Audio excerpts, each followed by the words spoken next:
ଭାଇ ମାନେ ଆକ୍ଚୁଆଲି ଆଜି ଗୋଟେ ବଡ଼ ମିଷ୍ଟେକ୍ ହେଇଯାଇଛି ମୋର। ବାୟାଣୀ ମୋତେ କହିଲା ଆଜି ମୋମୋ ଆଣିବା ପାଇଁ, କିନ୍ତୁ ମୋମୋ ଆକ୍ଚୁଆଲି ମଇଦା ଯେତେ କମ୍ ଖାଇବ ସେ ଦେହ ପାଇଁ ସେତେ ଭଲ। ମୁଁ ଆଜି ମନା କରିଦେଲି ନାଇଁ ମୋମୋ ନେଇପାରିବିନି ସିଏ କରିକି ଝଗଡ଼ା ହେଇଥିଲା।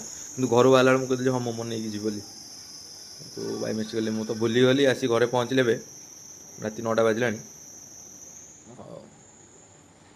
ଜାଣିଥିବେ ଆପଣମାନେ ଯଦି ଘରେ କ'ଣ ହୁଏ ଜିନିଷ ଯଦି କିଛି ନ କରାଯାଏ। ଦେଖିବା ବାୟାଣୀ ରାଗିକି ଅଛି କି କ'ଣ କରୁଛି କ'ଣ ନାହିଁ, ଗଲେ ଦେଖିବା କ'ଣ ହେଉଛି ଉପରେ। ଚାଲୁନ ଦେଖିବା ବାୟାଣୀ କ'ଣ କରୁଛି। ବାୟାଣୀ ଧାର କରିକି ବସିଛି। ଏ ବାୟାଣୀ କ'ଣ ହେଲା ଲୋ? କ'ଣ ପାଇଁ ରାଗିଛୁ? କ'ଣ ପାଇଁ ରାଗିଛୁ? କିଛି ତ କହ। କଥା ହଉନି। କାହିଁକି? କଥା ହଉନି କହିଲା। ଆରେ ମୋମୋ ଖାଇଲେ ଭଲ ନୁହଁ ଦେହ ପାଇଁ। ସବୁବେଳେ କି ଖାଉଛି ଥରେ ତ କହିଲା ଆଣିବାକୁ। ହଉ ହଉ ରାଗେନି ପ୍ଲିଜ୍।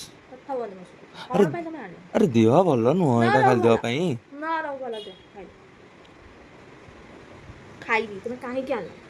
ରାଗେନି ଲୁ ମୋ ଧୁନୁ ତ ଜଗନି। ହଉ ପରେ ଆଣିଦେବି।